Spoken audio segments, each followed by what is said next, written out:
അമ്മയുടെ വികാരങ്ങൾ കുഞ്ഞിനെ എങ്ങനെ ബാധിക്കുന്നു എന്നത് കഴിഞ്ഞ വീഡിയോയിൽ സൂചിപ്പിച്ചു.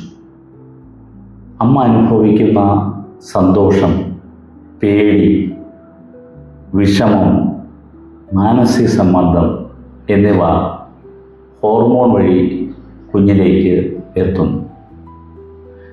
അമ്മ അമിതമായിട്ടുള്ള സ്ട്രെസ് അനുഭവിക്കുകയാണെങ്കിൽ പ്രധാന സ്ട്രെസ് ഹോർമോണായിട്ടുള്ള കോർട്ടിസോൾ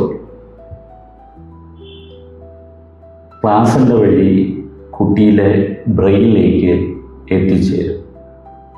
ഇതിൻ്റെ ഫലം മെമ്മറി സെൻ്ററായ ഹിപ്പോകാമ്പസിൻ്റെ വളർച്ച മന്ദമാകും.